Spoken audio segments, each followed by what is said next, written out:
Hello, my name is Dr. Jeff Golini, and welcome to another episode of Ask the Scientist. This show is about busting myths, bringing you the truth.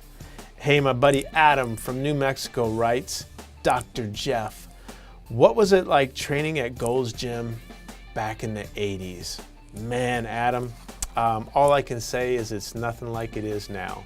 Nothing against Gold's Gym, the guys that are out there now, but back in the 80s, that was the mecca. It was right after the Arnold Schwarzenegger era. We were getting into, we had Samir Bannout, the Barbarian Brothers, Mike Christian, Lila Zato. So we had a variety of people from your top pro bodybuilders to your top amateur bodybuilders to professional football players to actors. And there was a camaraderie like I've never experienced in my entire life, and it doesn't exist anymore. Because the Breakfast Club, as we called ourselves, we'd be there at 4 o'clock in the morning. The common or the average person, so to say, was not in the gym. It was only us athletes. We got in there. We trained together. I remember coming in and Tom Platz would be, who's doing legs this morning? And if I were doing legs or Mike Christian, then we'd go do legs. So we always were training with different people. Sometimes you did have a regular training partner, but there was nothing wrong with having 3 or 4 people doing, squatting or bench pressing or doing some movement. And we all encouraged each other. We all helped each other. There was a few fights here or there, but that's just guys, testosterone.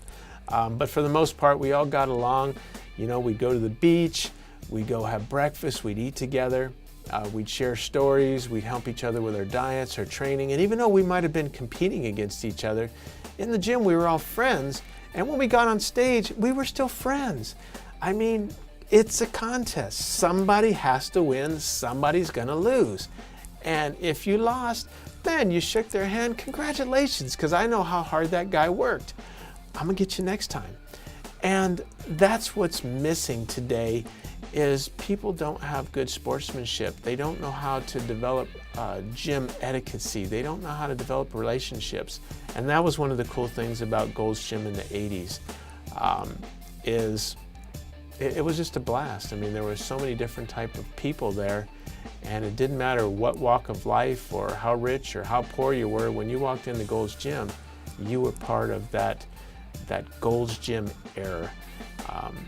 There's a bunch of cool 80s videos that have been popping up on YouTube. You should go check them out. If you're lucky, you'll find me in a couple of them, but most of those were filmed later in the day because those camera guys didn't like to be at the gym at 4 in the morning. Usually they were there in the afternoon, and I was already done training by then. But anyhow, that's kind of what went on, and all I can say, it was a blast and will forever be embedded in my memory. Take care. Bye-bye, everybody.